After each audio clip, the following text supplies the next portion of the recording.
Hello, beautiful souls. Welcome to Night's Light Astrology. Today we are talking about the Lion's Gate. So it's interesting with the Lion's Gate here. And for anyone who doesn't know, it's something that we typically celebrate on 8/8, on August 8th, the Lion's Gate. And it's said to be a great manifestation portal. People talk about different types of portals that it is. When you're talking about the Leo energy itself, it is really bringing in that heart center, that creativity. So manifestation is really the first thing that comes to mind for me, of course, but it's all going to depend on your chart because we're going to talk about what the actual astrological mechanics are for the Lion's Gate, where it came from, when people first started talking about it, and how this Lion's Gate is in particular a bit different than any other Lion's Gate that we've had, especially dealing with the eclipses that we have going on right now. This first eclipse is coming up, eclipse on the 12th, which is going to be in Leo. And it's going to actually be conjunct with the Lion's Gate degree that we're going to look at here. And really, just to riff a little bit on the astrology to open up with, we just had Venus that moved into Libra. Now, I've always been a big proponent of the manifestation energy, I guess you could say, behind Venus itself, because it is going to rule, things like money, your resources, that kind of stuff. That's under that Venus rulership.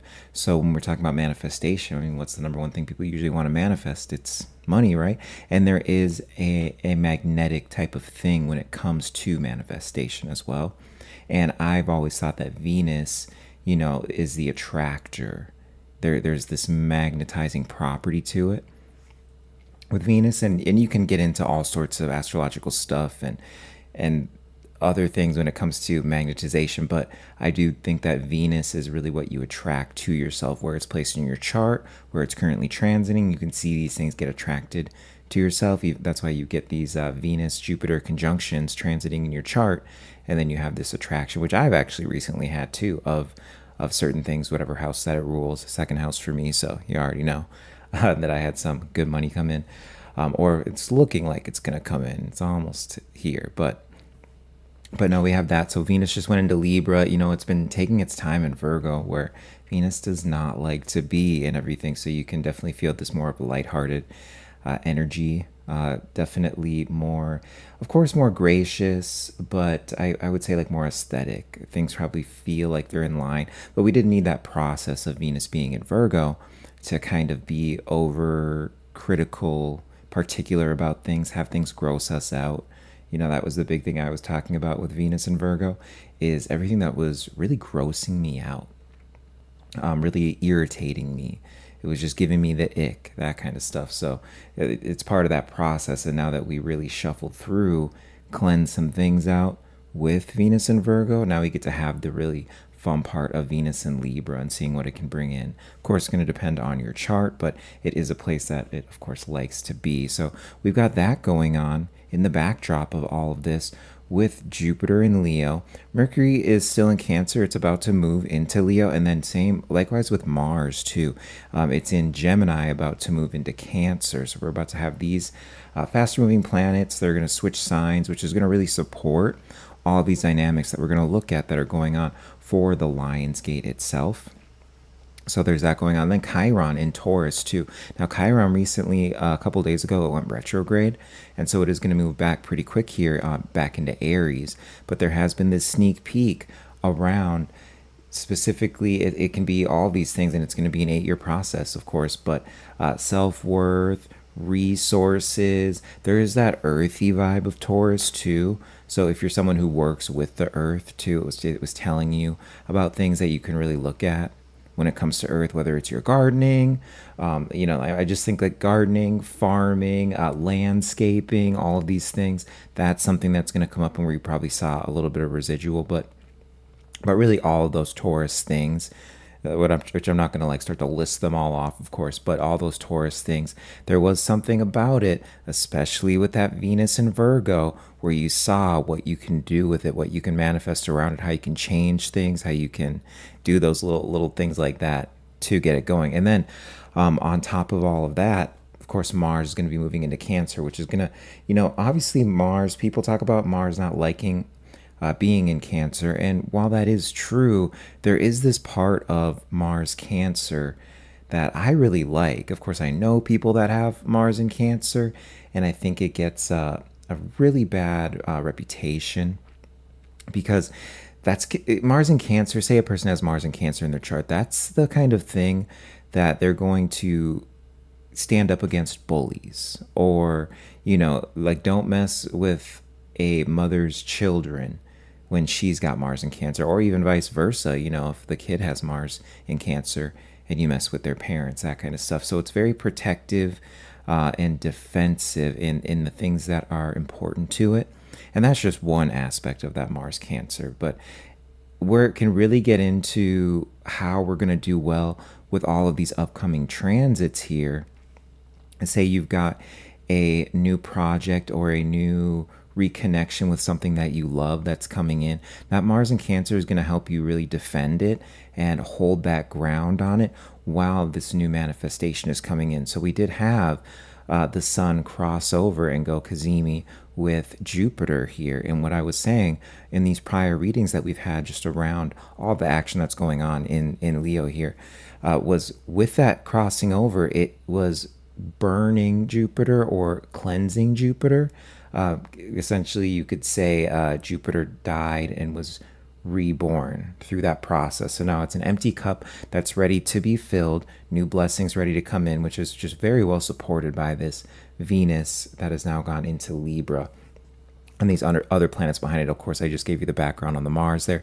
There's that Chiron in Taurus too, and what that really identified. So all these things are going to come together, and we've got this gateway here that is technically, actually, it was earlier today when it started, but I'm saying that it lasts for the entire weekend that we have this Lion's Gate, of course. And with that, we're going to get into some of the specifics, especially with Jupiter, but with these other signs as well. And then Mercury now catching up and going into Leo. This is really going to deal with how we're able to vocalize these things, how we're able to communicate these things, these changes that we know we're going to be making, that we know need to be made in our lives. It's going to be a lot easier to do it, I would say, to come from the heart in these things that you can communicate, but it can become a little bit dramatic. But I think that's kind of what's a little bit needed as well, especially if it's something that you've been stuck on for a long time. So these are kind of all the dynamics that we have going on.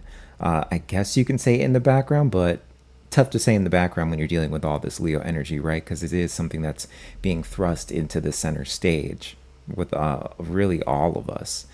And yeah, we're going to go into each zodiac sign, of course, so you can see how it's specifically hitting your chart. But right now we get this opening of the Lion's Gate. This it's really the best word for it. I can't really think of another word other than a gateway for this. This gateway that's going to open, it's going to give you a short preview over this weekend.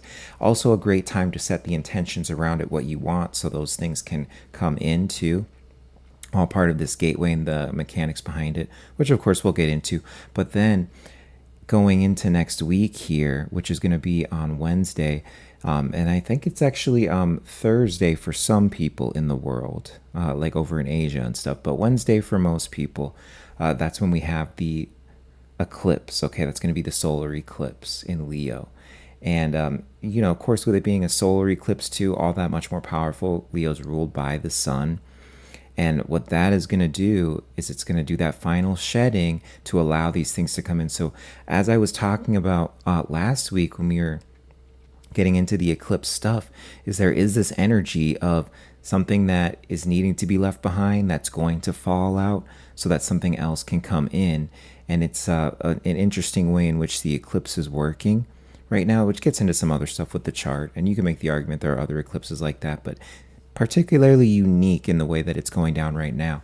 And so with that, this Lion's Gate is super, super supporting that and allowing it to happen in a way that's going to be beneficial all the way up until really like February, and even past February.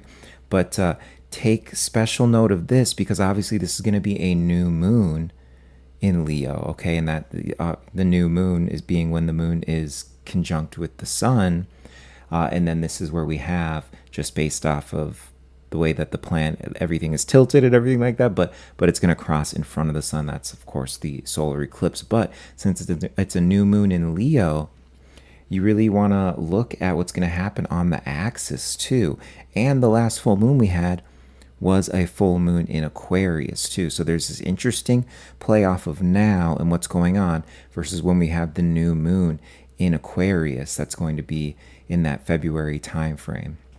It should be around that. It's like what, Aquarius season, essentially. I haven't looked that far ahead, but what you're doing now is going to be really, really important, and there's going to be a reverberation that's more powerful than your typical reverberation between new and full moons of the same sign.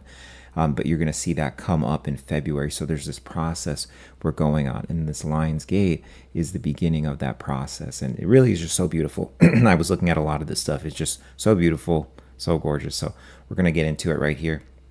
It should definitely be a shorter one today because we've gone over a lot of this stuff. I'll even burn through the signs pretty quickly, but I'm just happy to have you all in here. So we'll go ahead and switch over to the presentation here, and I'll get caught up on chat. All right.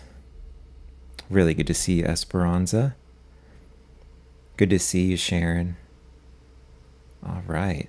Yeah, so we got the Lion's Gate right here. I hope you guys are having an amazing Friday, by the way.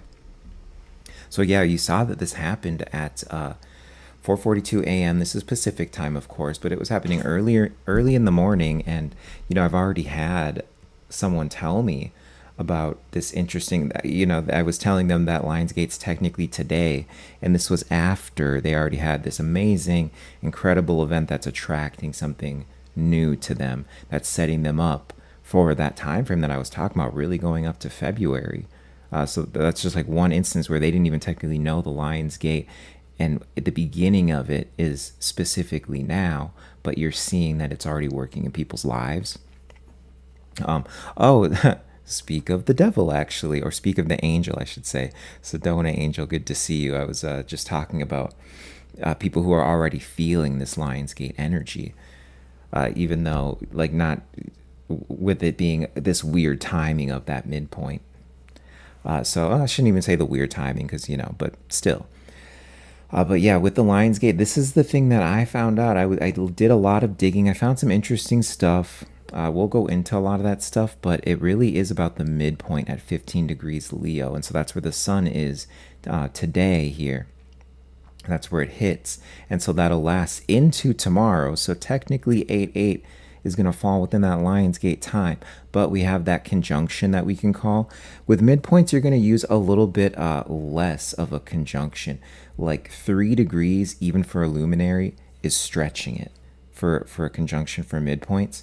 That's about as far as you would stretch it, actually. And for most planets, it's like 1 degrees to 2 degrees, and then you're out of orb already when we're talking about midpoints.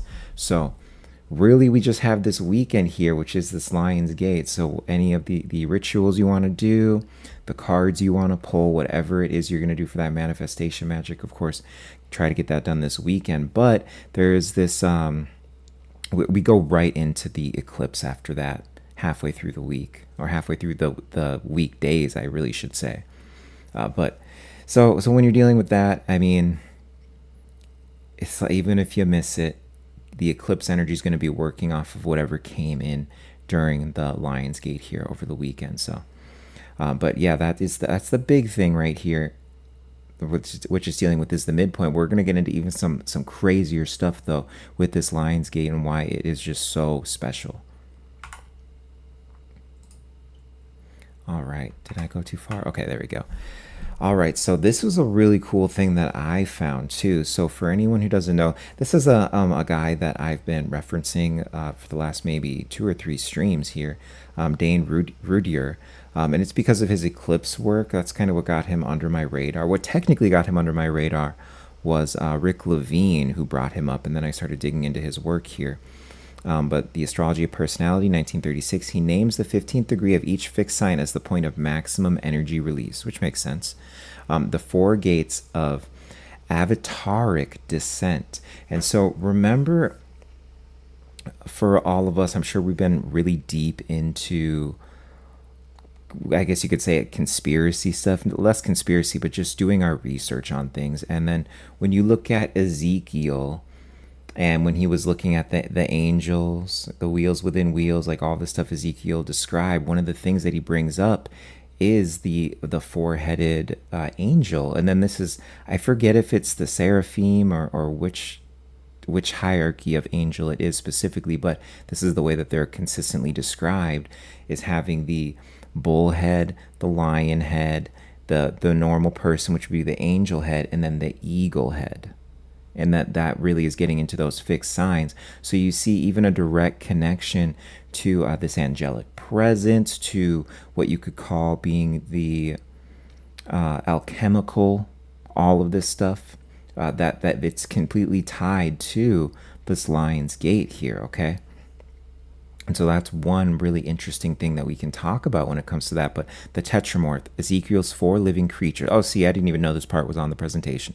Ezekiel's four living creatures, the four evangelists, documented lineage, thousands of years old, nothing channeled about it. And so that's the thing, is you'll get a lot of people. I like to really have something concrete behind when I talk about something spiritual going on. And, you know, shout out to Gigi Young's work, but she has taught me this over the years, is that when we're talking about things that get into the spiritual practice, there usually is an origin, and you can find the origin on these things. And so I was delighted to see that we actually found an origin when it comes to the Lion's Gate. And it's not really just a bunch of I don't even want to say hippie, like that's a negative thing. I love hippies, but you know what I'm saying when I say like kind of the hippie stuff that gets thrown out there. But no, so we're seeing this is just one aspect. We're going to look at a couple more things too with this Lion's Gate, but I just really think it's incredible and to have something so, and maybe it's because I'm a fixed sign, it's dealing with very fixed things right now. But I think that it's just beautiful that we have this here.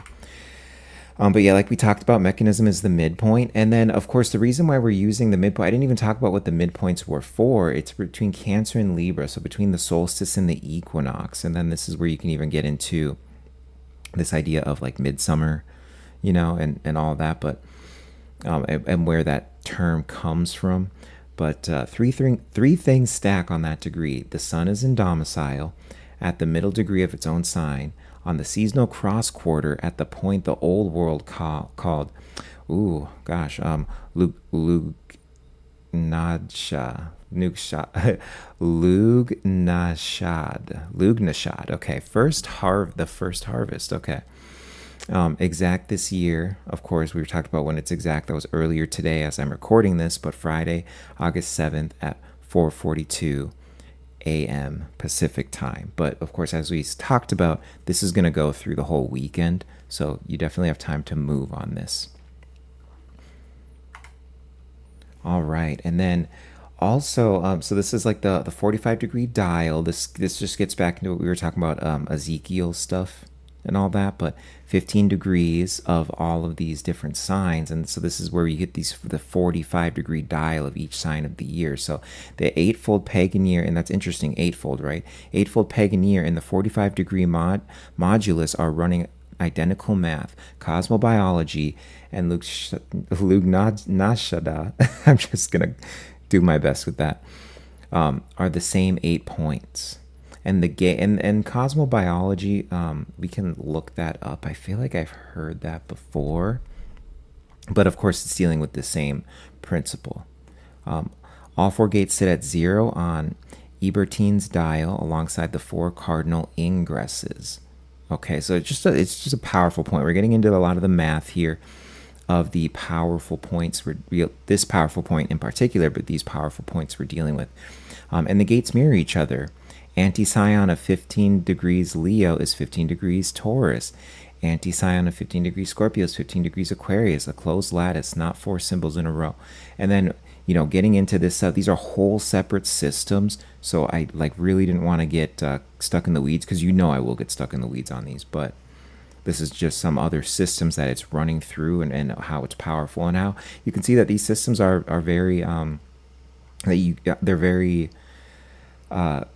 what should I say, accurate in the way that they're using their things, and consistent, I should also say. All right, and where the name came from. And so this is the thing. I was interested with this too. The origin of the Lion's Gate, 1988 or 1998, excuse me, was specifically where it's coming from. And I've seen some other things coming up in the news around 1998. Specifically when we're looking at economic stuff right now. And 1998 is also going to be, at least for most of half of 1998, if my timing is right on that, but that's also going to be Saturn in Aries, which we're in right now. So we're seeing this echo of Saturn in Aries come back on such a powerful Lion's Gate, the most powerful I've been able to see in the last 30 years here, in the last like Saturn cycle. So that's another thing right there. But with 1998, the reverberation I've been seeing, there's a couple, but one that I'll bring up is the financial stuff. Because if you're looking at how in the news right now with Japan, how we've bailed out Japan essentially with the yuan. And we spent our taxpayer money on that. But essentially, then for a short version for everyone, the US dollar is a Ponzi scheme. It requires more and more people to continue to buy US Treasuries in order to support the Ponzi scheme. And what's going on right now is because of the weakness that's going on with the Japanese yuan, they would essentially need to start selling off their treasuries. And this even relates to the Iran war and why it's so important for us to essentially have control over Iran, so that we can have them buy more treasuries, essentially. But that's a whole nother thing. But what's going on with all of the currency in Japan right now is we had to bail them out. And I remember we've been watching this in the crypto sphere too. And I knew it would be around this time. So I guess we have a little bit more borrowed time in terms of propping up the US dollar. But they were getting to this point, the Japanese, where they could no longer buy U.S. treasuries, and as a matter of fact, we're going to need to sell U.S. treasuries, which would just weaken our economy even further because we just need that continual influx of people buying these treasuries. But that was 1998 as well. And so you're going to see this start to usher in, and this is my prediction for when we get the Mercury and Venus retrograde too, which are both going to like start out in Scorpio there. At least, I mean, I'm going off of memory here, but that should be accurate because I've looked at that quite a few times, that Venus, Mercury retrograde in Scorpio. And then they start fairly close to each other, not exactly at the same time, but this is going to deal with both commerce and money. So there's going to be a reevaluation around that. And this is where we're going to see that first wave, essentially, of the new financial system, what that means, the instability in the money supply, in the currency, all that stuff, especially when you're dealing with a retrograde that's dealing with both Venus and Mercury at the same time. That's really dealing with the money supply, because it's this combination of commerce and actual physical money, what you can do with it. You know, I try to differentiate those. There's a lot of mercurial stuff that happens in the stock market, and then you're leaning on the more Venusian stuff when you're dealing with the actual real assets and money and stuff like that, but both at the same time. That's a big deal. So that's another thing that just makes this so powerful. And this is me connecting 1998 and the financial turmoil, specifically that was going on in Asia. I didn't even bring that up. This was going on in Asia, and then we see this is back in Asia again right now during this time. So that's your echo right here, and we're going to see that what that brings on in terms of the financial stuff and the financial instability and the commerce instability, what that's going to bring on. And the good thing about this, though, is right now we've got Venus in Libra, and then the retrograde will ultimately bring us back into Libra. So something about the negotiations that are being made right now, I think specifically with Iran, I'm going to have to dig deeper on it. I'm going to do a whole separate thing on Venus in Libra, and then the Venus retrograde. We're going to do a whole thing on that. But specifically the negotiations, and that's what Libra rules. You know, it is those negotiations. With what's going on now, we're going to see it come back around to these negotiations with the Middle East, with the Iran stuff, specifically the monetary stuff that gets negotiated, because we are in the middle of this transition. You can see in the way that things are being shuffled on the board that is the world stage. But So pay extra attention to what's going on now, what you see going on now, and how that's going to affect the financial. And that obviously is going to affect us, and that's going to be what this gate is truly about, and what that's going to bring in, and how we can sidestep and pivot from this money system and not be forced into anything, because we are going to see that first. This is my prediction, the first onboarding for the new financial system. That doesn't mean it's fully implemented by then, because it's going to be a process that I think goes on in through 2028, but it is going to be something that we see this first wave of a huge shift around, and that's going to be in that like October to November time frame, right up before the holidays. So so there's that though. 1988, Decoding the Hall of Records, written in the 2 eclipses of that August. He has since said that he didn't use the phrase himself. It spread after the piece went viral, and this guy is Ray Mardyks. And then so we've got that right there, 1998. Patricia Cori, the Syrian High Council material, where the Stargate, the light codes, and the downloads got attached. And so that's really interesting too. Now I have my own unique take on star seeds and like Pleiadians, Syrians, all that kind of stuff. I got my own unique take on that. Not worth getting into right now, but there is something to it. I will say that I think you could make an interesting connection with that versus this though. So I wanted to include that part, but then and then everyone else by the 2010s, it's a graphic on your feed. Nobody remembers it had an author. And so it's interesting when you get to the 2010s, this is when you're dealing with specifically, it's like that 12-year cycle of Jupiter. And not that I'm necessarily, because Jupiter, if you're looking at Syrian High Council and that kind of stuff, that's a more of like a faith-based thing, whether you want to call it Piscean or Sagittarian. That's a faith-based thing, and that's where you have that Jupiterian connection to it. And that's the vibe I've gotten off of all the starseed material and all that, very Jupiterian. Now, I would argue it's on the Pisces side of the Jupiterian stuff, but very Jupiterian. So there's an interesting connection right there too, and why it's so much more important that Jupiter is in play here right now. So the modern Lionsgate was born out of a pair of Leo eclipses, which makes this year's stream one subject, not two. Okay. All right, now we're not going to go through these like line by line or anything, but this is just showing. And then of course, 1998, on August 8th, that's where the Lionsgate fully came in, okay? And technically, when they named it, it was actually the lunar eclipse in Aquarius, which I believe came first, and then it was the Lionsgate that came in. But it was named, in the guy's article, was off of that 15 degrees Aquarius lunar eclipse. And then that's another interesting thing. That's the exact opposition, that 15 degrees Aquarius, of where the Lionsgate is at this year, and there's this echo from 1998. So it's so important that we really think back what was going on for you. If you're old enough, what was going on for you? Here, and I'm just reading this now from Sedona Angel. Patricia Cori. Oh, okay. I'll have to check out her work. This was the first that I had heard of her. Because, I mean, anyone that you talk up, Sedona Angel, I'm like, I'm checking out their work, so I'm going to check it out. But yeah, thanks specifically to what you were doing in 1998, okay? If you're old enough to remember that, I can remember some stuff. I mean, those are my earliest memories, is like 1998, so that's also interesting, right?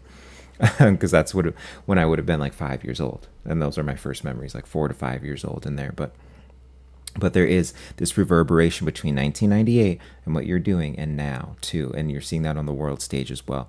The 1998 eclipse that named this all was 30 degrees from the Aquarius gate. Or not even 30 degrees, excuse me. That's 30 minutes from, it would be 30 arc minutes from the Aquarius gate.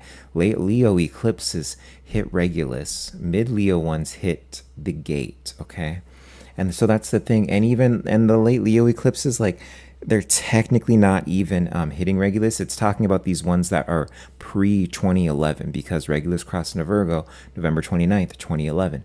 So 2017 was the last Leo eclipse that could touch it.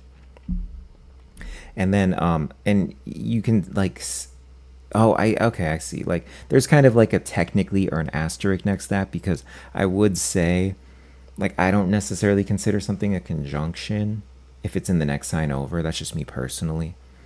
Even if it's just like a degree or two away, there's an influence there, but it doesn't quite serve the conjunctional energy in at least how the traditionalists would view what conjunctional energy is. That's just my take on that, though. But for the most part, that's correct. But yeah, so this is just some interesting stuff. And of course, you know, you can always pause this and look at some of this other stuff here going on, because we do have these reverberations. I would refer people to Robert Phoenix's channel, because he did a whole special. I believe it's on his, yeah, it's his Sunday Night Astro Live, where, and it's from this last Sunday here, where he talks about the prior eclipses, goes into some amazing stuff with Trump and his like back in 2017 when he had this total eclipse that was on his ascendant. Essentially, it was what, 7 arc minutes, or would that be like arc seconds, whatever. It was very, very close to his ascendant, so it was like right off of that, and really just incredible. So now we're seeing, as we go into this one isn't hitting him particularly there. I think it's hitting his Mars, Trump, so it's going to be interesting. It's going to have to deal with like the actions he's been taking, and perhaps even some reconciling about that, or no, what would be the word I'm looking for? Not reconciling. I can't think of it right now. It does start with an R, but essentially the consequences of the actions he's been taking. So that's like a big thing, but we won't get into all of that right now. I might do that on Wednesday. I know I'm going to do some type of eclipse stream on the day of the eclipse. I'm just trying to decide what I want that to be. Probably earlier in the day too, which isn't typical for me, but I'll probably do it earlier in the day. And then, yeah, I think I got all that on here. Okay, and then the Sirius. So this is like one thing I'm just kind of like debunking, because people talk about Sirius. I've even seen it this year on Twitter. People are like, oh, the sun's going to be aligned with Sirius.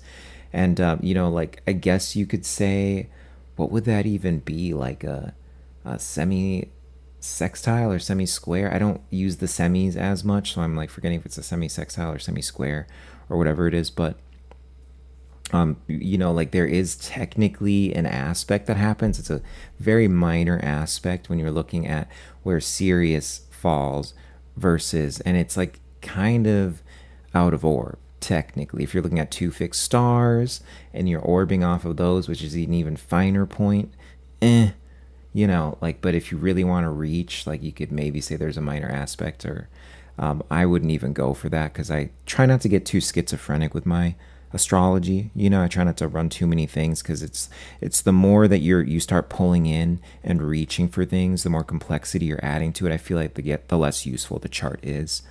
But you know, that's a whole aside. But Sirius rises heliacally on 8/8, and that's like a latitude dependent thing. This kind of gets into, you know, August 6th here at Giza. And that's interesting because there is, of course, some Israel. There's always Israel stuff going on, but there is some Israel stuff going on. August 10th, Las Vegas. It's like, you can't really measure that and put that for everyone. What I'm talking about with the midpoints, you can overlay that on to everyone. So, and then there was the Egyptians, marked this date. Like, there was a lot of stuff with Egyptian stuff I had to like parse through, but they marked the Heliacal rising, which precession has dragged from late July to now. So the date moves, but 8/8 doesn't. So that's kind of like interesting here. So there is like this reverberation to Egyptian stuff. And I would also say keep an eye out for Egyptian things around, like Egyptian inspired things around you. Okay, that come through, because that can be your guide and your compass for the Lion's Gate here. Some like where you don't typically see something Egyptian inspired, or something that just makes you think of Egyptian. That could actually be a thread that you can follow, and you can follow that until February too, as a type of synchronicity. When it comes back up, like you're on the right path, keep on following that Egyptian symbolism. You know, that's something really interesting that you can use for this. The Egyptian layer is real. The August 8th part is not the Egyptian layer. Okay. All right. And then, so these are all just the placements for the chart. And this was obviously earlier today, but just the chart of the gate itself. So we'll just go ahead and read the chart. I'm leaving this here if you want to pause and look at very specifically where everything's at, but I have a chart here on the next slide. But the thing that is really cool here, Sun trine Saturn, okay?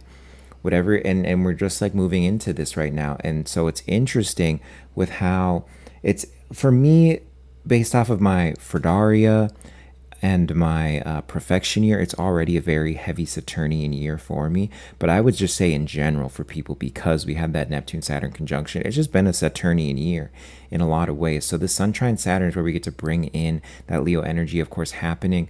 Now it's about 1 degree off, okay, as we're having this, but this is going to deal with all of these things that go back to February. And then you're even going to have this marker when we get to next February. We literally are at this midpoint between, if you're really thinking about it in a specific way, we're at this midpoint between the conjunction we had back in February, the Saturn-Neptune conjunction, and then where we're going to be at a year from that conjunction. And it's literally, I think it may be falling on that day, like a year later. I'll have to double check, and I know it's later here in the chart, but it's like literally 1 year later when we have the end of these major aspects, specifically the Jupiterian aspects, which are dealing with that faith, the expansion, all that kind of stuff. So now Jupiter, we've been dealing with the harder Saturnian stuff.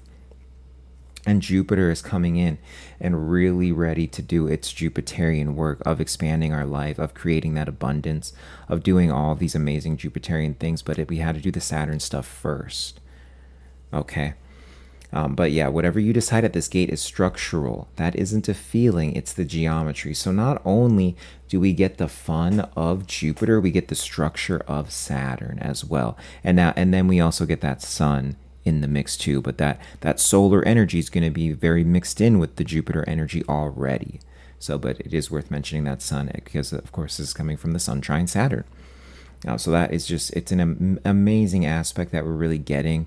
A good little fire trine here, and then obviously with Jupiter coming in, it just it can make it intense, but we have that south node there, so any intensity that you can't handle, you have a new capacity for intensity, but then also the intensity you can't handle, just allow that to fall out, especially coming into the eclipse here. But that was just talking about that. So looking at the chart itself here, I remember to actually put the aspects on the chart this time, guys. I know last week was a little dicey with that. But, you know, we still guessed some of the aspects and all that. But we have all the aspects here now. So we've got a really nice kite here going on, okay? And so with the kite, of course, that's going to be between Pluto, Uranus, and we've like had this kite going on here. Or not even had the kite going on. We've had the build up to this kite that's been going on. It was the Barbeau's basket. And we still technically have that going a little bit. Like this is using wider orbs than I typically use. I kind of just like scrambled this together. And sorry for a little bit of the overlap here, guys, on that. But, you know, can't get a perfect chart every time. But at least I'm not having to pull up. I love astro.com. I really do. And it is like the best you're going to find. But man, like I just want a pretty chart sometimes. So, so hopefully we get Cam White's new astrology app on Windows pretty soon here, because I will use that thing. But yeah, we've got Neptune right here at the bottom of the kite, and so this is it where we even get back to the whole, what are the things that I've brought what's the word here? I guess you can say manifesting, but it's like the new structures that I built, the new structures I dreamed up very early in the year that now I've been building towards. I'm seeing them coalesce into something in the physical world here, okay? In the physical world. And then how can I really get into this completion moment around that? This is, I guess you could say, crowning the achievements that you've already made this year around that, because you've got Venus here at the end of that kite, at the front of it, at the tip of it, right there. Venus just came in to that orb to start making that kite, and it's going to be through the whole weekend. You know, it's even a little bit past that, going up to the eclipse. You're going to have that with an orb of this kite formation here. And then also today We had the moon supporting us earlier in the day. Now, by now, it might still be an orb. It's probably moved out of orb by now, but the moon was supporting us earlier. And also, when we're looking at this, it's not just time dependent, because this is going to be good for the whole weekend, because this is the chart of the exact Lion's Gate, okay? So you got that in the mix too. But yeah, Neptune is in there, so it's like, okay, you can dream bigger. This is the thing that's coming in right there. You can dream bigger on that, because ultimately what you've got in the mix here, yes, you can still see that wider orb Barbo's basket, but that's fading. But that is part of that Jupiterian vibe that you've got going on, okay? And then Mercury over there. Mercury also very close to the ascendant. So it's time to start working with other people, but more specifically, take that center stage and show people. Be willing to step out into the spotlight and communicate with people. It's in the that first house right there, obviously. So very, very interesting there where that Venus, or where that Mercury is placed right there in Cancer. And it's still, this is before it goes into Leo, so like, roll with what you're comfortable with, that kind of stuff. Like, don't go too hard too fast. This is where the South Node comes in too, the South Node being over here in Leo. That South Node is gonna like really be about mastering this energy, especially in the next couple of months here, as we're dealing with a lot of this Leo, as things start to come in through the Leo energy and really start to formulate these new structures. So like I said, with the structures going on, and then there's even a bigger aspect to these structures, because like we were talking about, you've got that Sun trine Saturn right now, as all this action is going on in Leo, which is just I mean, I keep saying it, but it's incredible. And then Pluto over here at that oppositional energy. Now, of course, I would consider that to be out of orb, but then again, Jupiter gets a wider, like an orb of influence, not a wider orb to use for like an oppositioner, but there is a that it's within the orb of influence of Jupiter, because Jupiter is a huge planet, and then also people like, in some ways, people can say like Jupiter is the second sun, and if you really look at it, if you look at it, go into a deep esoteric thing on Jupiter worship in religion versus solar worship. And it's almost like a pretender Jupiter, Jehovah. You look at the Old Testament God and what that God is like versus the New Testament God, which is the solar God. You can draw a lot of interesting parallels there too. I'm just kind of putting that out there for you to draw your own conclusions and connect that together, because I don't want to necessarily guide that. That's something you can work with and how it fits with you. But then also you got Mars here, Mars in the 12th, okay? And then it's ready to move over here. Now I know it's oriented kind of weird here, guys, but I just slapped it together, but this is where the ascendant in midheaven is. So what you have here with Mars here in the 12th, what I view that as is like you've been formulating a way to put these things into action. I guess you can say communicate too, like zipping around, especially when you have that Venus in Virgo too. There's been this zipping around, perfecting all these things. Well, these things have been perfected. You're ready to communicate these things out to the world, okay, in a way that is comfortable for you now that you've really went over it. And there's like the intellectual nature right there too. After we had this last new moon, that we had that new moon in Cancer, which was a very mercurial new moon. So there is this continuation, this passing of the baton over to Mars, where it's going to step out. And of course, it's going to be in Cancer. That's more of a, like it is more of a behind the scenes thing. But with all this Leo, it's more about like, what am I comfortable in? This is how I can do it. And also feeling safe to do these things too. So that's really like my read on this gate chart. And through that read, you can use that to figure out how you want to navigate both this weekend leading into the eclipse, but then also these future dates that we're going to talk about here, okay? All right, and then this was another thing that was interesting too, Dubhe and Merak, okay?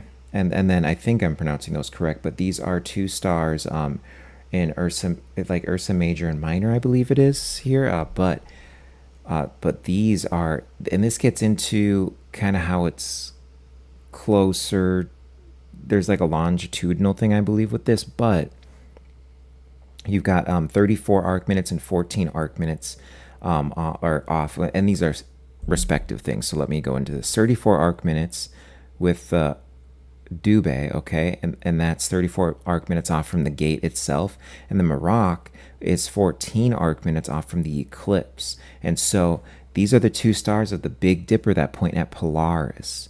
So there is something about, even though it's the south node, this kind of what people will typically say is what we're moving away from when it comes to the like eclipse energies and all that stuff. When it comes to the nodes themselves, there is something about where it's actually pointing you towards, okay? And so the things that you can see unfold, it's pointing you towards something, okay? Like literally the Polaris being the North Star, okay?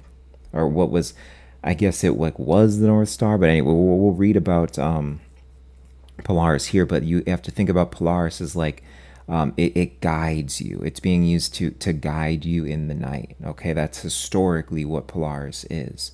And so there is this thing about, okay, where am I being guided through this Leo energy right here? And this is going to be throughout all of this stuff going on. And this is really, I mean, this is going on for the rest of the year, guys. It's going on into next year. It's essentially going on up until Aquarius season. You're going to see this in waves. And of course, we're going to go over those dates for that. But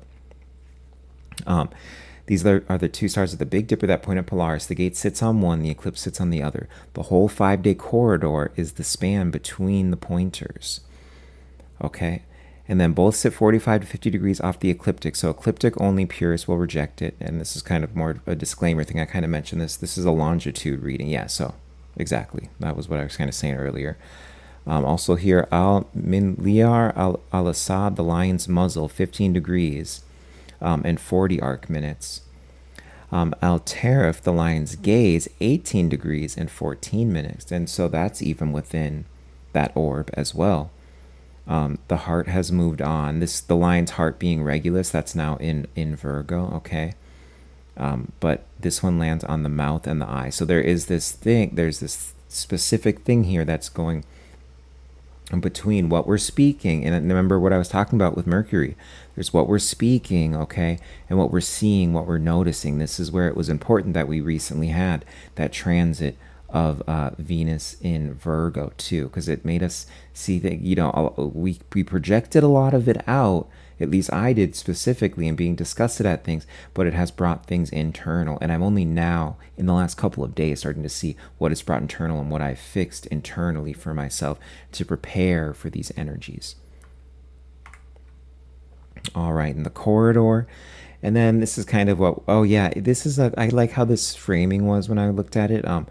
The gate, okay, so that's that's going to be, that's today, that's essentially leading up to the eclipse, which is Wednesday, okay? We'll just say shorthand off of that, okay? Like really this weekend particularly, but you know, we'll use that shorthand. This is you standing in front of all these things that are going to come in front of the, like, from the eclipse, okay? So you're standing in front of it. That's the way you want to view it. You're standing in front of it. A gate is opening, okay? And you're seeing into the gate before it's time to step through. Now, once you go through that gate, once you go through that doorway, it's a different environment that you're walking into. And that's where the eclipse comes in. It's that different environment. And the way that that environment is going to shift, that's you walking through, okay? And so, like, the eclipse, it goes. Maybe it forgot to type some stuff, but I went ahead and finished that thought. Like, that's you stepping through the gate itself, okay? That's, like, where you'll feel that. Same sign, same house, 5 degrees and 5 days apart inside a luminary orb. Last week we covered what this eclipse takes. This is the window where it hasn't gone yet. You can walk through on your own terms or wait and let the 12th open it for you. Either way it opens, okay? Forced isn't harder, and not the 12th house, although you could talk about some 12th house stuff. I mean, at least for me, it's like happening. I think it's close to my 12th house. Whole sign, it's 12th, but it's like somewhere in there. Like, 'cause I'm about halfway through. No, it's in my 12th house. Yeah, it is in my 12th. Just barely. It's in my 12th house. But anyway, we're talking about the date of the 12th here when that eclipse comes on. Forced isn't harder. Force just means you had no input. So this is your chance where you get to have input and actually put these things behind it, okay? Oh yeah, okay, we're already to the signs, guys. I'm okay. Looks well. I think we covered that all pretty well. Thank you also for what you said there, Sedona Angel. Like I loved the way that this all turned out with the visualization, and it's great to see you, PMSO. Great to see you, Janine. Oh my goodness, welcome in, welcome in. We're just getting to the good stuff right here. Now, we were just talking about all the science of the Lion's Gate, everything like that. So feel free to go back and check it out if you want like the real scoop and not just this kind of like what is it, like the Russian ladies like, oh yes, Lion's Great Gate would bring you good fortune, very good fortune for everyone. No, like we went into the real nitty gritty of it, but there is good fortune that comes with that. So, um, all right, and so we're getting into, of course, the signs now. These are going to be quicker, guys, because we've already went. If you want more on this, we can go into my Eclipse video from my Eclipse stream from last week. Okay, so we're going to kind of burn through these pretty quick, but I guess that's fitting, right? With with what's kind of going to be going down in all of our lives, right? But the thing that Aries, so we've got Aries Sun, Aries Rising, okay? The thing that Aries Suns and Rising have been dealing with is where this creative project ends. That's what we've been covering, okay? The creative project ends, whether it's something that you finally have ready and it's ready to go out. This totally ties in with what we were talking about earlier, too, in terms of the Lionsgate chart itself. But whether it's ready to go out, whether you put it to the side, or whether you're just done with it altogether so you can allow new things to come in, altogether it is bringing it, allowing these new things to come in. So if that's something you've recently had, you're perfectly positioned under this Lionsgate energy. And then this is where you get that choice. You can pick, okay? And I'll read this here. You can pick which one, ship it by the 12th, or admit out loud that you're shelving it. What you cannot do is leave it undecided. The eclipse decides for you and you won't like its taste. And that's the thing. That's where right now, over this weekend here, you're at this precipice and you can actually sit there and be like, okay, this is what I want to siphon out. This is what you get that choice instead of it being torn out, instead of it being rug pulled out from under you. This is where you get that choice before the eclipse comes on. And ultimately the eclipse, I'm measuring that moment between the eclipse on the 12th and then going into the lunar eclipse. That's on the 28th, I believe. Yeah, on the 28th. So like it can fall somewhere in there, but that's where it really gets forced. So that's the big thing right here. But ultimately it's going to bring you into this higher level of creativity, this higher level of joy. You can even say higher level of abundance, of course, too, because there are new things knocking at your door, Aries, that are ready to come in, okay? But they need room. They need room to breathe. They need room to breathe and to grow and to be nurtured. These are all these things that are falling within your fifth house. These are all these themes. So something right there just to look at, Aries, okay? But we've obviously went a lot deeper on this in the prior readings, especially the eclipse reading. Oh, and I will also say, guys, the 5th gets hit. We're going to go, the slide is right at the end here, okay? After I do all the signs. But October 3rd is a key date, okay? Where what you're dealing with now is also going to come up. There's that October part, there's the February part. And I think there's even something like maybe in November, I think.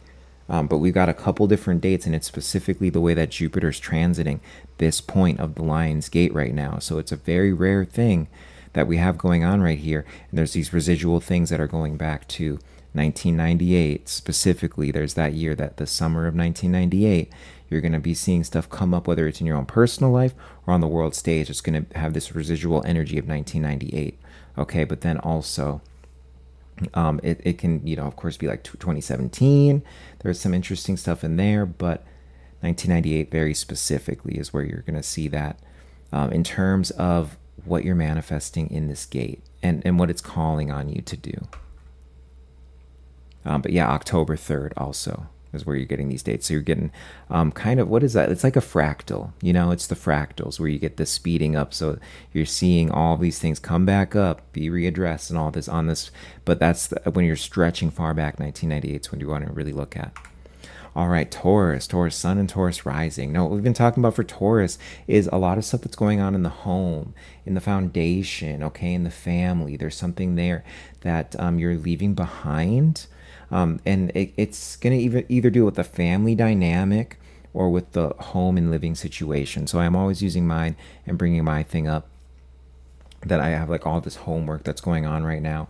The latest thing that's come up with the homework is like everyone's pointing fingers at like who decided to be who is covering, using the insurance, the homeowner's insurance, to cover the initial thing that started all of this, the broken flange connected to the toilet, that pipe connected to the toilet. It's like that is how we started and initiated all this paperwork. How does no one know who's covering it? If anything's covered, that's the thing that's covered. Like there's other things that are starting to not be covered, and it's not like too crazy or anything, but it's like that's what we started out knowing is covered. And so that's kind of like, just as an example, as a Taurus, that's how I'm dealing with it. Okay. But then, yeah, foundation empties home, family, land, a move you didn't choose. And so, like, that's, like I said, how it hits me, but this can be hitting in a variety of different ways. So it can be, yeah, like a change in the living situation, or you're doing upgrades to the home, and then like unintended things come up, all of that, all of those fourth house things coming up. But that is where you get this something coming out, and then so that something new can come in. This is what we've been talking about for Taurus, okay? And then what the choice is, like, are you going to need to figure out, and this is literally something I'm needing to do with the homework that's going on right now, but you're going to need to pick and choose what you want your priority to be. And then the rest will be able to fall into place. The things that aren't necessarily are going to fall out, all that kind of stuff. So we'll go ahead and read here. Decide what home actually means to you before something else decides it. You're the fixed sign that hates this most, which is exactly why choosing beats being moved. And that's the thing, as a Taurus, we are like immovable. So it's like when you force us to move, it's pretty rough. And then especially when you see that Mars is starting to move into Cancer, it's going to come back up here, okay? It's going to come back up in a mercurial way. It's going into that real estate that, like, no pun intended, it's going into that real estate where we had all of the play between Mercury and the moon that's been going on, that it triggered off and started last month. And now you see it coming back into there. So there's that. Of course, this is going on in your fourth house, the Lion's Gate itself. And then you've already got this thing that happened with unexpected expenses. And, going back to my situation, you can see how that came in with that Mars-Uranus conjunction, because that's in your second house, the Mars-Uranus conjunction. So it is dealing with the resources. It's seeing how far your resources can be stretched, how thin they can be stretched. And then you add in that Chiron and Taurus on top of it too. Now you're kind of seeing as it goes retrograde, like where you can pull back on these things. So, but yeah, it's going to be like about just really figuring out with the home, what you want to do with it. Whatever this home theme is, home, family, whatever these things, like there's a decision that needs to be made. And it's interesting because Scorpio, the opposite sign, is also having a decision that needs to be made too. All right, Gemini. And so this is the thing, what we've been talking about with Gemini is essentially like, the best way I can think of it with Gemini is like with social media, which is very fitting for Gemini, right? But it's like, how many platforms am I on right now? Like that's like my thing. But this can affect your life too. This is just gets into your Gemini nature of like how you're able to zip around and communicate with people, deal with all sorts of people and all that kind of stuff. And through that, what you're able to gain. And Geminis will gain different things. It really just depends on the Gemini from this stuff. But there is like where you've hit this wall in a certain area, in your multifaceted self in a certain area. And that wall, you just can't move anymore on that wall. Okay. And so through that, like really what you're going to see here is this gateway is going to like have you choosing like, okay, I need to reallocate my time to this and to still be in my Gemini flow and allow these things to happen. And, you can say with the analogy I'm talking about with like social networks or social media, this would be more like, oh, there's this new platform that just opened up, like I'm going to go on there and try that out. It might take away from these platforms. And the example I'm thinking of now is there's these rumors of Facebook right now, or not Facebook, excuse me, of MySpace coming back. That's just an example I think of or something, but it would be like that, like oh, MySpace came back and they've got these new features and blah blah blah, and that's like a new place I can reach people. That's just on the social media side of it. I like to throw that in there for Gemini. But So August 7th, your choice. Say the thing while you still have the channel. Whatever message you've been drafting and not sending, the gate is the send window. And that's an interesting way to look at it. That's not the way that I thought about it, but I would totally agree with that too. Is before stuff starts shifting just in your communication methods, in your communication channels, I suppose. Actually make sure you're putting that stuff out there too, because that's what's going to allow them to shift, especially as a Gemini, I would say too. And then speaking of Gemini, let me read this here from Esperanza. We're talking about this last fall in one of our lives. Wow. That's true. Wow. We're gonna have to look at the astrology for that too. Yeah, and I think I saw this almost a week ago. It was probably like 5 or 6 days ago. I saw this on X. They were just talking about it. They're putting it out there in the works and everything. So I don't even know when to expect it, but that's what the people who own MySpace now, who bought it out from Tom way back, and maybe that was back during the fall. I forget when they bought it, but they were talking about bringing it back, and I'm just like, oh, well, I would love a new social media website, because those new ones have growth. They're good for growth whenever you get on them. All right, and then Cancer. Now, Cancer, we've been talking about stuff with the income specifically. There's been income stuff, there's been self-worth stuff, knowing your value, all this kind of stuff. Also, some unexpected money that may have came in, or unexpected, really more like unexpected consistent money. This can be like an unexpected raise. This can be additional clients coming in.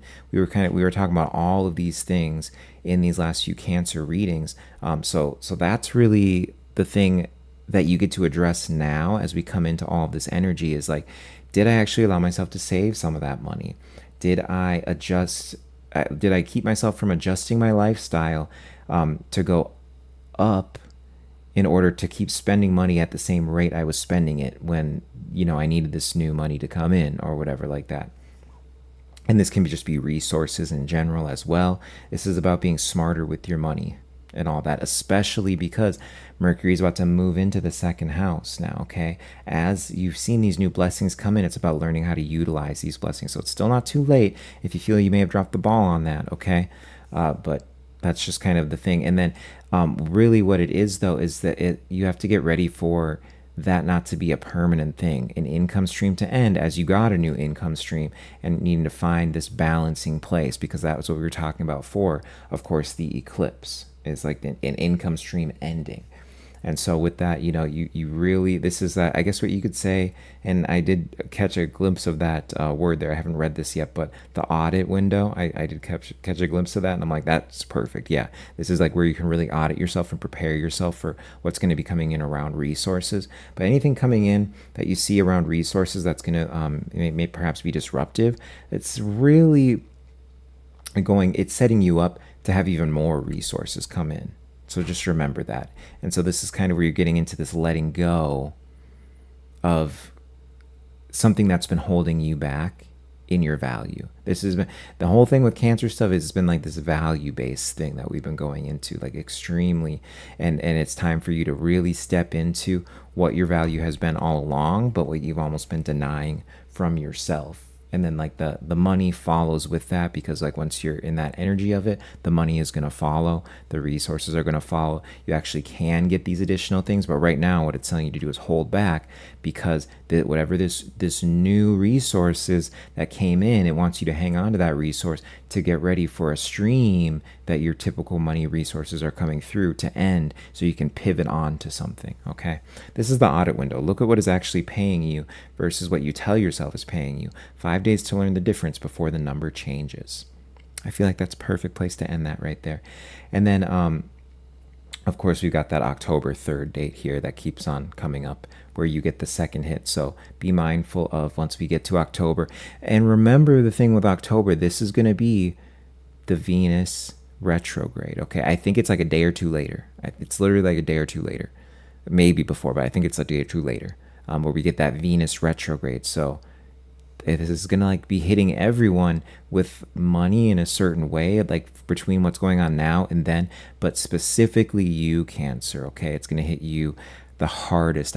Just thinking off the top of my head of these other charts, it is going to hit you the hardest when it comes to money, and not like in a negative way hit you the hardest, but there's going to be such a huge money theme between now, what's going on, and between what you see at the beginning of October.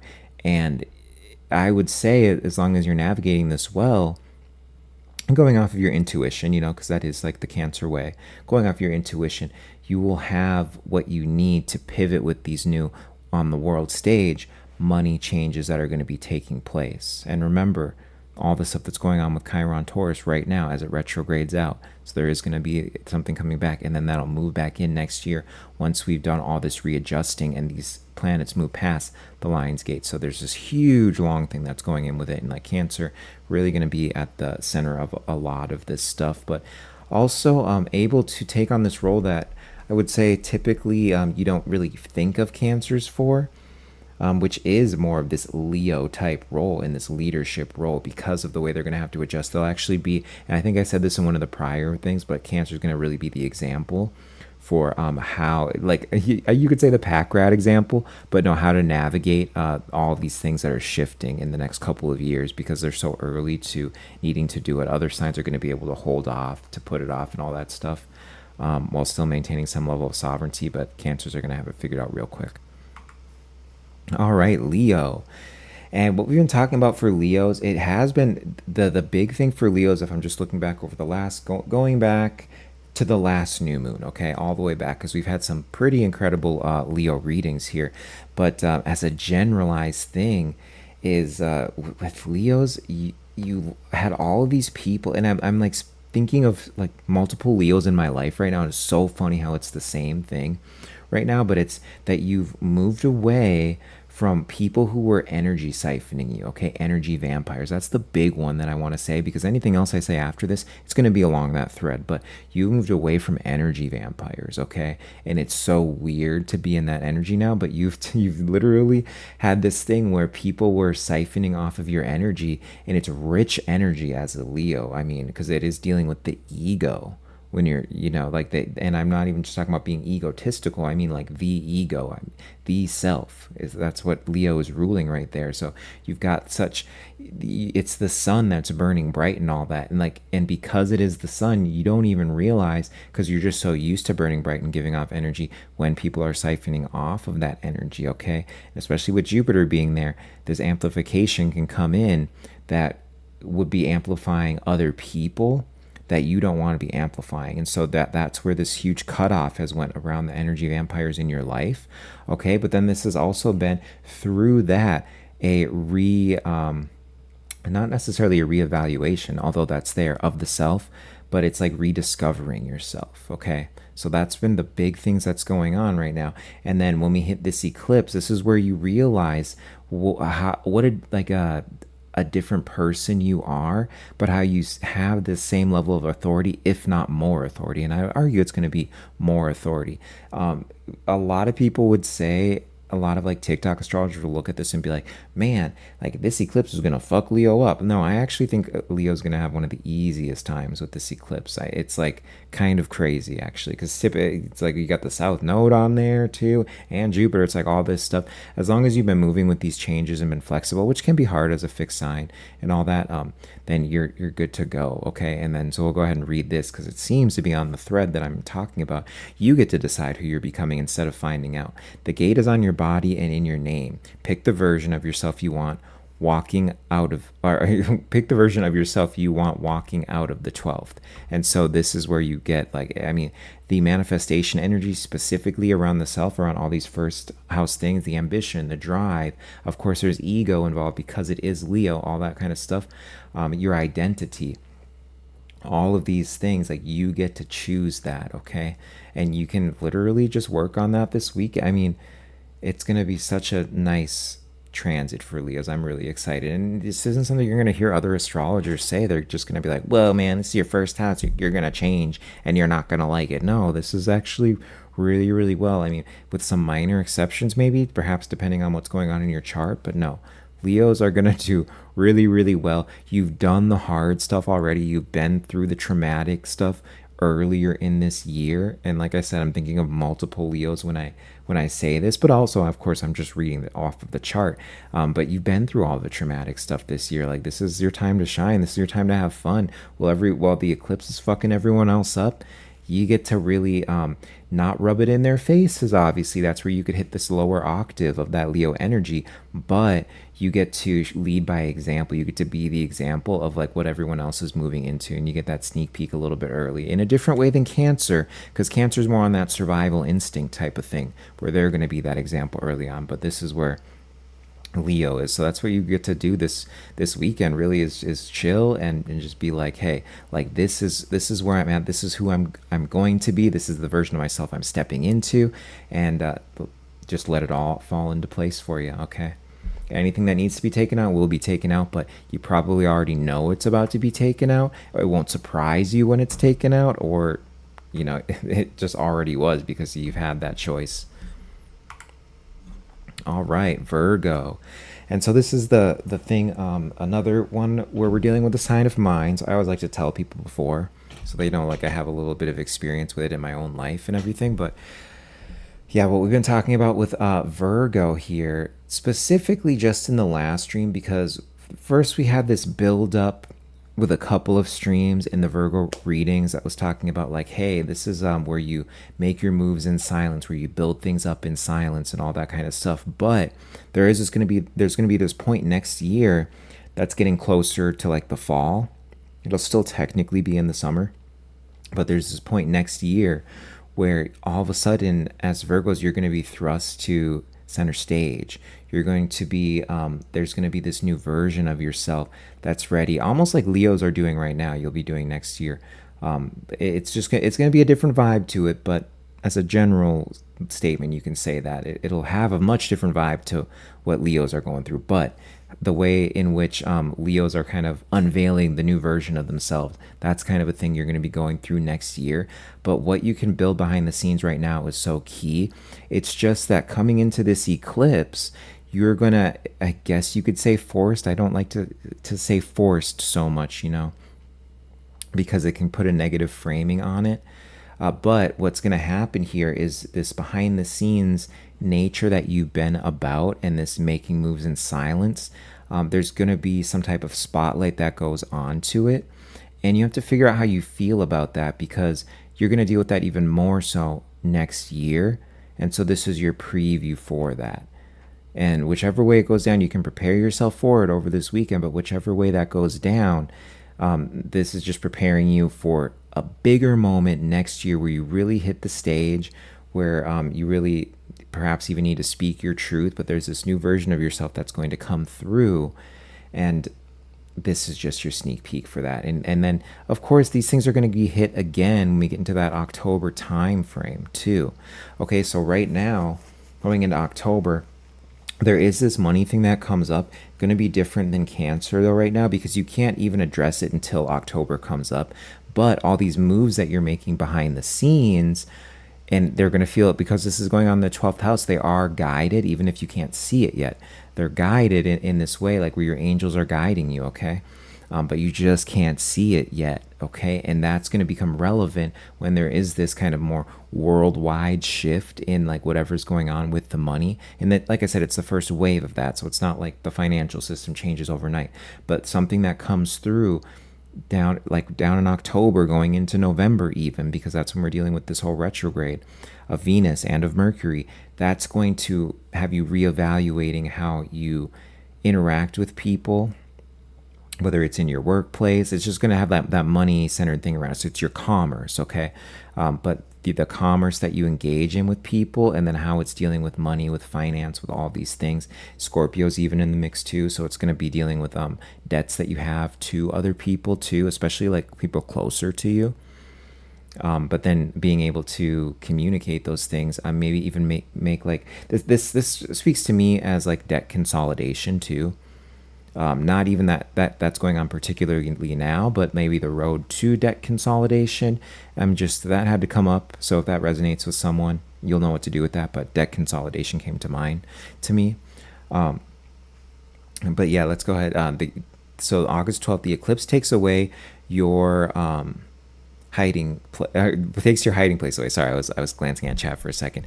Come out on August 7th here. This is this weekend. Come out on your own terms. A forced reveal and a chosen one land in the same place, but only one of them is yours. Okay, so that's really what it's going to be. It's mutable.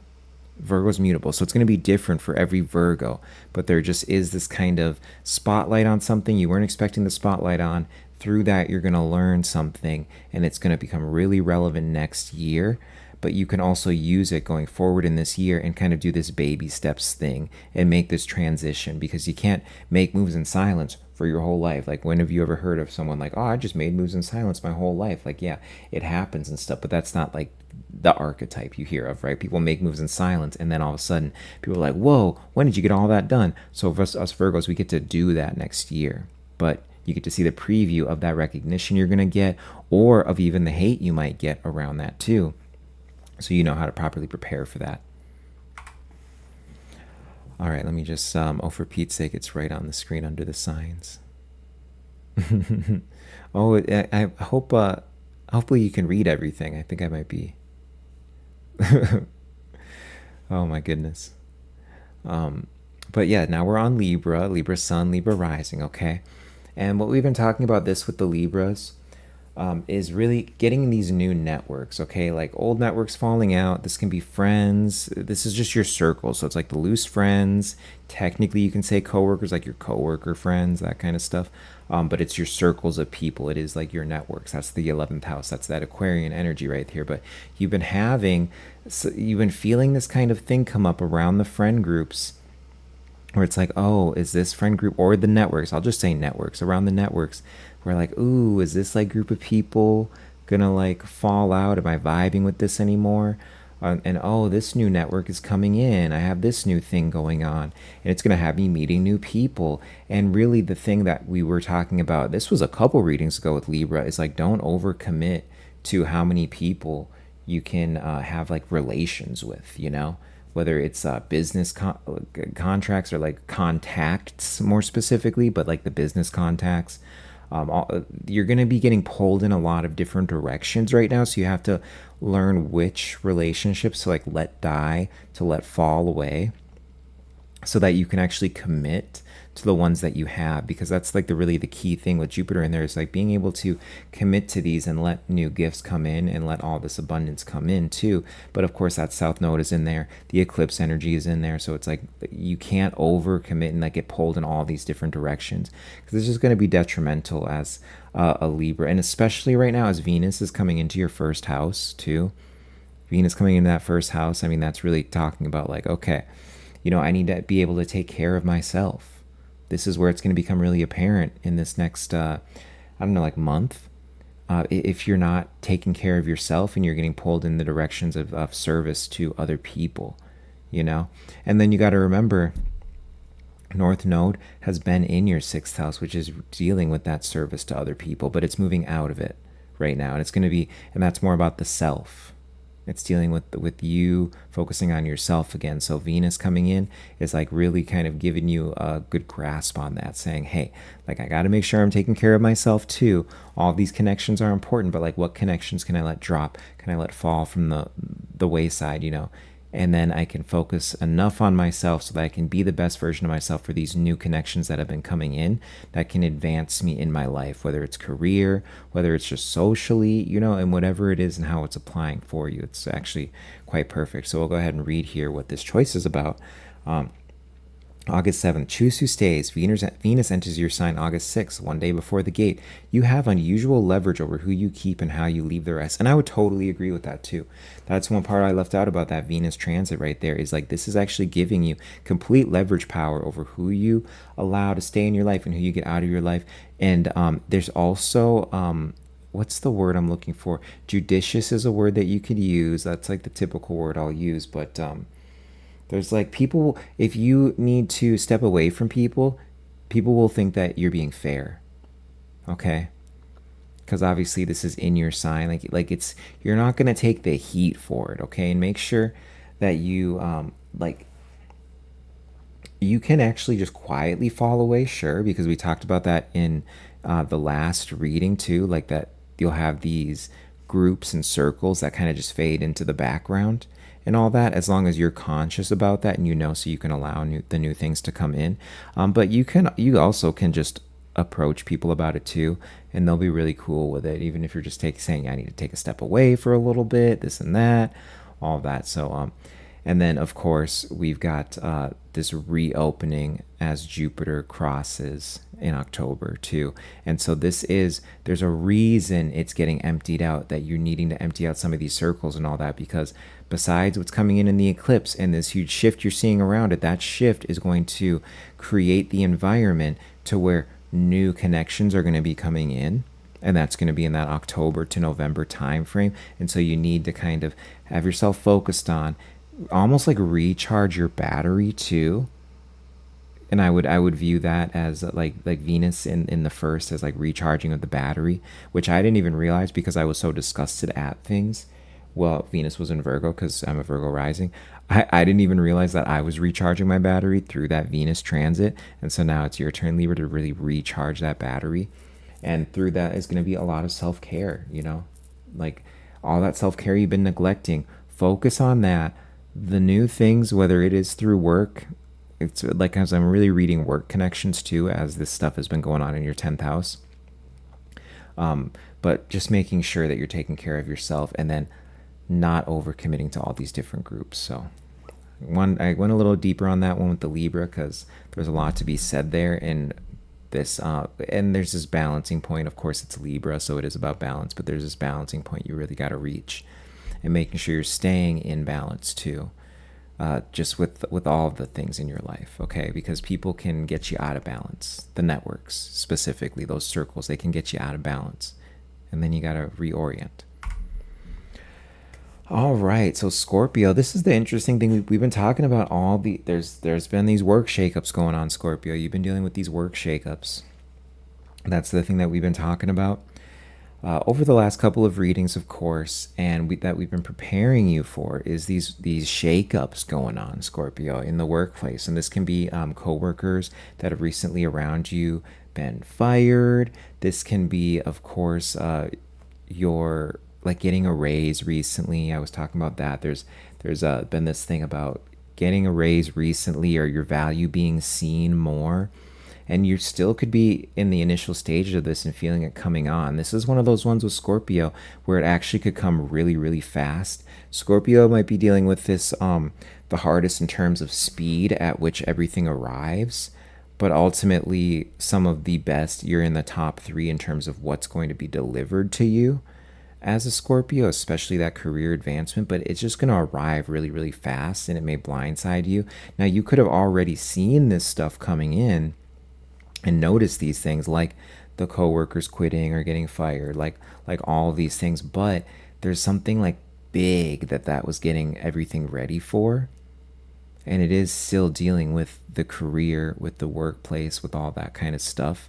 And also how you want to envision your day-to-day work being, the people that are around you in your daily life, all that kind of stuff. And it's going to even deal with health. How much of your health has been getting pulled away from through all this too. So, but yeah, August 12th, an authority figure. And so I think like specifically a boss, but this can be a lot of different things, okay? But August 12th, an authority figure exits and you step in, okay? So that's what you are kind of looking out towards the eclipse on, and that's next week. That's Wednesday.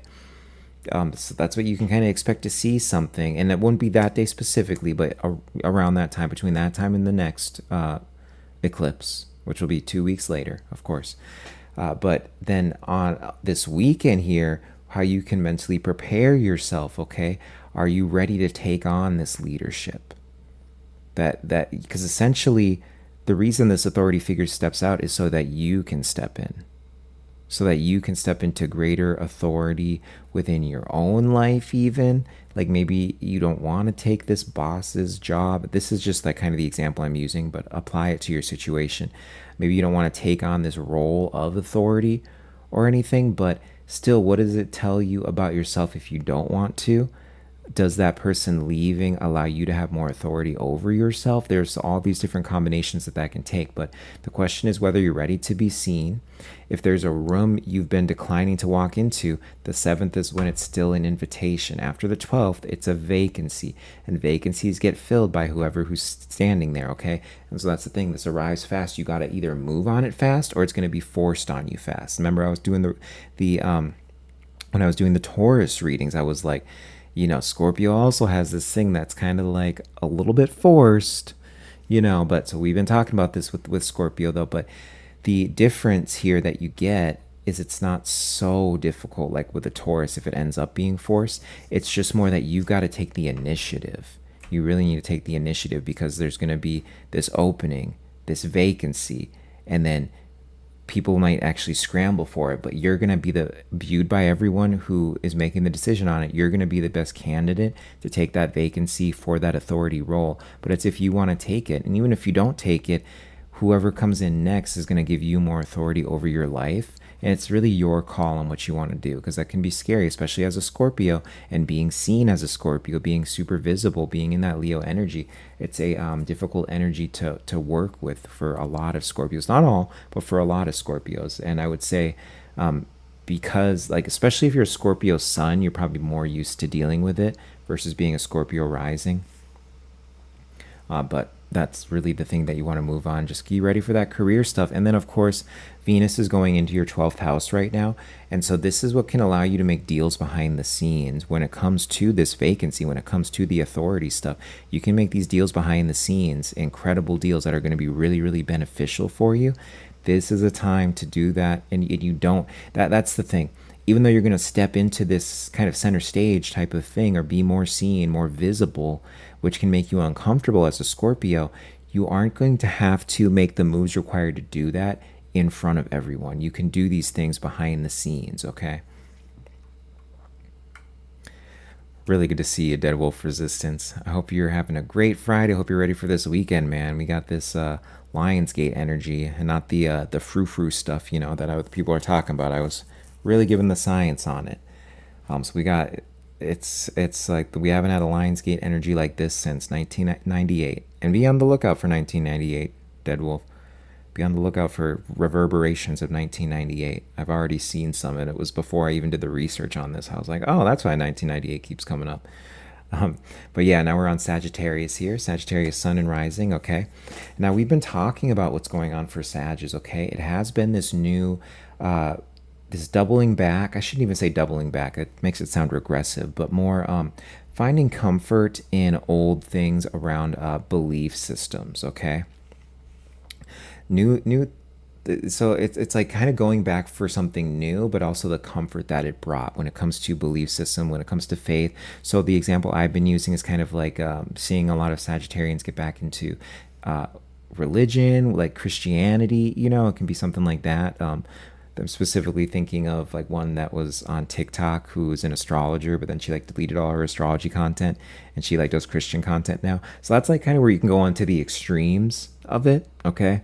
But I've seen just in a general spirituality sense, people getting back into old spirituality, older methods of spirituality, the Sagittarians, that is. So there's that, but then like the things that you grew up with, older spiritual practices, whatever works for you. I mean, hey, feel free to do whatever you want. Don't let me tell you what to do. But no, like if it works for you, definitely feel free to get back into that. This is what we've been talking about, okay? But the whole process of doing that is maybe you're diving deeper on some of those things. And then what we were saying as kind of this prediction around the eclipse is that a teacher stops being credible. It's gonna be like a teacher, a mentor, a spiritual teacher, or a mentor on something. And this can be as you're re-evaluating these belief systems, which was already something that was going on even before some of these other readings. As you've been reevaluating these belief systems and falling into this new place that's going to serve you really well.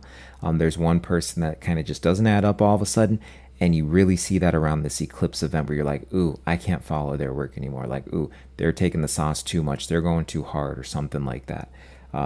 So that's what you're getting ready to see on the eclipse. But over here during this weekend, okay, this is where you can really refine and get into, and I kind of mentioned this already, but refine what you're believing into, where your new beliefs have fallen into, how you feel about these things, because this is where we finally get this connection that comes in, and it's taken Sagittarius the longest, going back during Gemini season, that Sagittarian full moon. Like, I keep on remembering that thing because there was this reconstructing of the belief systems, but because you're a Sagittarius, and of course that full moon was in your first house, it took longer to do its work on you. And now is where you can see, after it was first the belief systems, then all the stuff we had going on in Cancer here like a month ago, okay, and that really only just ended, which was dealing with the emotional body and the mental body. So body, mental body, belief body, and all that stuff.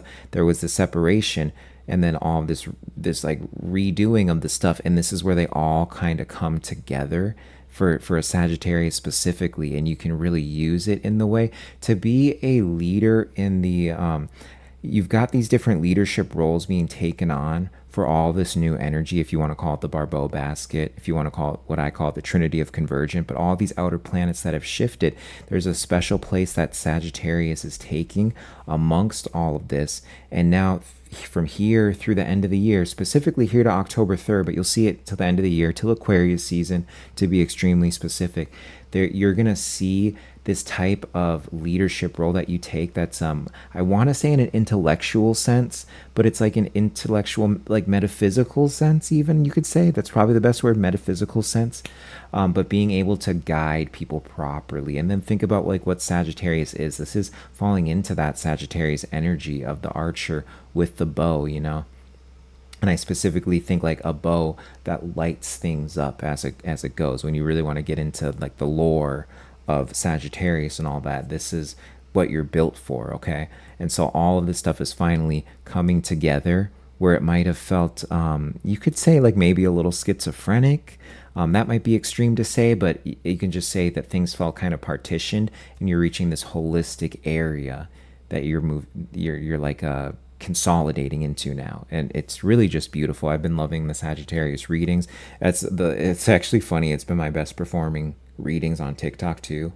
Sagittarius. It's like I'll have definitely a few hundred for each one, but like I'm hitting like 1,000 with Sagittarius. Like the one I did yesterday, it's easily gonna pass 1,000, because like Sagittarians are just really, there's something about the Sagittarian energy I'm honing in on right now, and it's really resonating with people. So hopefully this resonates with you.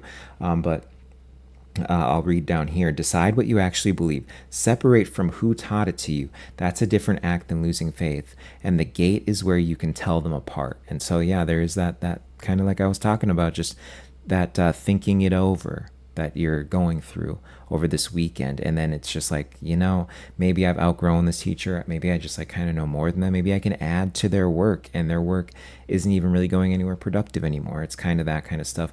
And there are many different levels on which you can look at this occurring too. So kind of interpret it with how that's going to fit with your life situation.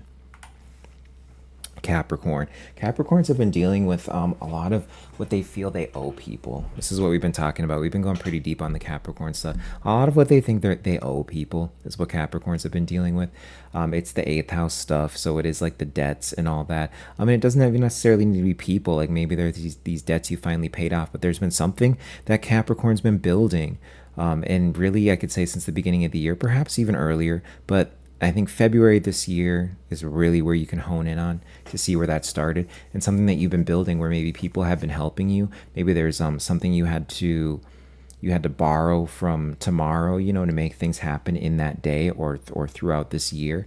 And now it's actually you're finally in this window where you can pay it off, and you have to decide if you want to do that, which I would, if I'm giving my advice, I would say take care of it, even if it's a little hard right now, because now you have this forward momentum going in a very Capricornian sense, in the sense of the harvest. You're moving into the harvest energy, especially once we get to Capricorn season, by the way.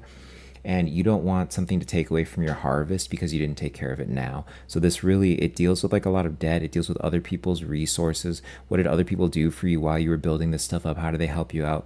Pay that back. Make sure you like, I guess you could say pay it forward. I guess that would technically be the proper term for it. But yeah, like make sure you get that all squared away and good. And especially before October 3rd. I know that's not even Capricorn season yet, but October 3rd is going to kind of see where you get that payoff from it before the even bigger payoff comes when we do hit Capricorn season. All right. So, yeah, August 12th, the debt closes, paid, written off, or discharged. So you want to be on the paid, perhaps even the written off. Okay. But you don't want to just like forget about it. That's kind of what I would consider to be the discharged. So, but then over this weekend here, this is where you can settle it on your terms while terms still exist. Money, obligation, or the emotional kind. Name the number before someone else names it. Okay. And this is exactly what I said. I mean, I probably don't need to expound upon this because I just went into it. I've been really interested in the Capricorn readings, so I was able to kind of pull that pretty well from memory and everything like that. And it's going to deal with your career trajectory too. Now that Venus is coming in, there is this thing around the career trajectory. Now that Venus is finally in Libra.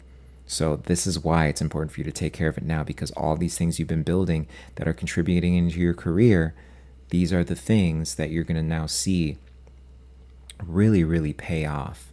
And you don't want a liability taking away from this payoff of what you've been working towards all year, because you can do that like slow build up towards these things and just have it get better and better with the age of whatever venture you're in. That's the Saturnian part of you right there. So all right, Aquarius is interesting because like technically your 10th house is empty right now, but there has been this kind of 10th house stuff going on. Maybe it's because your ruling planet is Saturn. It's been about these new ventures, but specifically it's about something that's going on. What we've been touching on is things that are going on with the daily work environment and wanting it to be a different daily work environment, okay? Pisces is dealing with this too a little bit, but it's in a different vibe. Aquarius is kind of like, it's ultimately contributing to the career trajectory and the direction you're heading and the gifts that you bring in, but it's specifically dealing with the agreements, okay, with the contracts, like going into a job. I went into this job and then all of a sudden I'm really not feeling the way the amount I'm being paid, the way I'm being treated. This is on a daily consistent level. It's messing with my health. It's messing with these things. But then there was like this opening that happened around it. And you're seeing kind of like, oh, okay, I can work with this. This is a way I could change the daily environment. Okay, this daily thing. And it's particularly dealing with one person. Okay, because even though I consider 6th house to be open enemies, not 7th house, you're still dealing with both of those energies. So you either are going to be dealing with there's like some cases where you could say it's 7th house, but it's going to be people that you like signed on with, like if it's just people you're around daily, that's like more of a 6th house with the open enemies, which I think is much more common. But there's like a person, an adversary that already came up to you, okay, and like there was this tension between them, or they're going to like present themselves at this time. I would even say that it's possible you get someone presenting themselves at that time. But the thing that we were talking about with the eclipse that comes up here is you end up getting through whatever this is with that person. And so specifically the opponent withdrawing, because that's like someone leaving. So this could be, if it's like a workplace thing, if it's a business thing, someone it's kind of similar to the Scorpio thing, someone getting fired, or some like they quit or whatever, like HR comes in, some kind of I can just see that with Aquarius, like some kind, because it deals with people, like you using HR to get someone like gone, but it's something like that. And then but over this weekend here, you're really figuring out like okay, how do I want to go about this? How do I want to protect myself, prepare myself for these things so that the rest of this can all fall into place? You're going to have a really good positive placement here for Venus going into your ninth house. It's, going into the highest point in your chart is where it's moving into, and it's in a good sign. It is dealing with the relationships, with the contracts, with the negotiations. This is what you've been waiting for. This is what you've been refining to get into this new agreement, whatever this new agreement is. And in the backdrop of all of this too, it's also dealing with like your marriages too. Like if it's a marriage or a long-term relationship. I forgot to bring that up in the beginning. I just kind of was making up this hypothetical situation, right? But it's also your relationships, okay? Your long-term intimate relationship, that kind of thing. There's some other types of non-intimate relationships that can fall into this that are technically seventh house, but that's going to be pretty rare. But yeah, with what Venus has been doing in Virgo there in your eighth house, it's making you realize like what's got to go, what you can't deal with anymore. It's kind of like peeled back the layers, made you see behind the scenes, whether it is with relationship or just with this kind of whole work environment thing I'm talking about too. So there's that going on, but now that it's moving into Libra, you kind of know how to solve all these things. It's going to be this divine inspiration that comes through, lets you forge these new deals with people. It's like lucky new deals coming in too, very lucky. Okay, you get that luck with these new deals. I just want to keep saying the word luck because I can't describe how lucky that placement is for the difficult stuff you have going on right now. And the last thing that I was talking about, even with all of this, is there's and on some level with something falling back in love with it, whether it is work, whether it is your partner, that kind of stuff, you will eventually fall back in love with it. It's just right now you're dealing with this hard stuff so that it can reflect your Aquarian nature on the daily basis. There's been something working against that Aquarian nature. So we're going to talk about this weekend here. Decide whether you actually wanted the fight. If you've organized your life around an adversary, the gate is where you notice, and the eclipse is where they stop showing up. That's an interesting point to add, yeah, is if you've kind of been skirting and shimmying around this person, and yeah, you're getting ready for a confrontation. Is it worth the confrontation? There is something weird, and only you can figure this out. You got the vibes to do it. That's literally the sign of your zodiac up here, okay, Aquarius? It's like, is the vibes, okay? You're feeling up on the vibes all the time. So you can feel the vibe and know if something's about to come to a head, if the fight never happens. And that's where the surprise comes in, even if it feels like it's going to come to a head. This confrontation may not even happen. But really, what you have to evaluate is the way that it's hit yourself. And it's like, oh, okay, like, did I really organize my whole entire life around this person, my daily work environment? And that kind of gets in that daily work environment, the health kind of stuff that can be detrimental to your health, Aquarius. So you just want to be careful. I got the Aquarian moon, so, on some level, I do get this. The gate is where you notice, the eclipse is where they stop showing up. Okay, so you just have to decide the way you want to have that play out and set that intention over this weekend. Okay, Aquarius. And as I always say, last but certainly not least, because it's got the most rulerships, Pisces. Okay, Pisces, Sun, Pisces rising.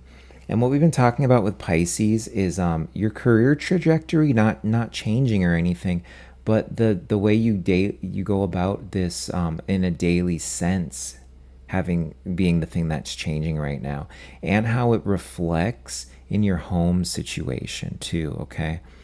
So it's been this weird thing about like maybe finding balance between your daily work and your health and your routine and the home, and like maybe something is not matching up properly there. So there's that kind of thing. And then anyone that you may be cohabitating with too, especially when you're looking at this being the Lionsgate thing and the moon also being conjunct with Uranus right there. It's like someone that you live with, cohabitate with, this, because it can be like siblings, it can be friends, it can be roommates. Okay, it's that kind of thing. But you all of a sudden realize that person having an effect on your health, and then but this, it can kind of carry on over into the workplace. But it seems more like someone you live with having an effect on your health. You have a certain thing that you need to do when it comes to your daily environment, your daily routine. It can be dealing with work too, of course, but that's something that needs to just be evaluated, okay? And it's like maybe even you feel like being at home is a job, But this is the thing we've been talking about with Pisces, is this cleansing of the home environment that you can really feel coming on. Okay, and I was talking about this early, of course, way before the eclipse happened, but this is the big thing that's happening with the eclipse. Okay, a job ends, not the career, the job. Okay, and so what are these things that you signed on to that you're doing? And yeah, I just think specifically of like something as it relates to the home. Okay, and especially now when you've got that moon in this in the chart for this, which actually lasts out quite a longer than when the moon's actually there. Moon conjunct Uranus, it's like finally reaching this breaking point around it. So you really want to be careful with that. But ultimately, it's going to bring you into this place of greater health, of greater fortune, where you can actually have more control and sovereignty over your daily routine, over your daily work environment, over all these things. And I specifically think even because Pisces, it's the thing I always say with Pisces, you got one foot in each world. You need this Piscean dream space to be your home, and you don't want home to not feel like home, because that can even fall into like this weird sixth house kind of energy. Only for a Pisces though, but there's that going on too. So it's just like making sure you got that dreamy energy going on. Nothing is getting in the way of the flow of the energy that you have going on at home, Pisces. All these things are so important, but there's this one thing, and I know you can identify it, that is getting in the way of that energy, and it's creating residual effects that are bleeding out into your health, into something that's daily. Okay, it can be multiple things, but it's something that is daily. And as you've got Venus that goes into Libra here in the 8th house, it is going to really get into your how should I say it, your tastes isn't like necessarily the right word. It's a word you can use, but idiosyncrasies. I'm at a lack for the proper word for it, but what I will say is like this is even something, because there is a part of the home that is the 8th house. Okay, a lot of people don't realize that, but you're typically looking at the 4th house for the home, but you have to think the home is like where you dress yourself. That's going to be where you're naked. It's like a lot of these scorpionic things where you make love and that kind of stuff. Like that's like where you get the 8th house energies, where you're hidden away. Okay, so there is a part of the home that comes in, and then this is where you can actually, all these things that are going to come up around how things need to change in your home environment, you're going to be able to do those really easily, and the aesthetic of it, the way that you lay it out, is going to look perfect in the way that you need to do it. It's just going to be about going through those hard things, but that's going to be because Venus is going through Libra in your 8th right there, so it's just going to really help. But the choice that you have over this weekend, choose the exit. Resigning and being released look identical from the outside and feel nothing alike from the inside. Okay, and so it's probably something, it's funny because it's saying resigning, but it's something you probably have resigned yourself to, that is dealing with that home environment.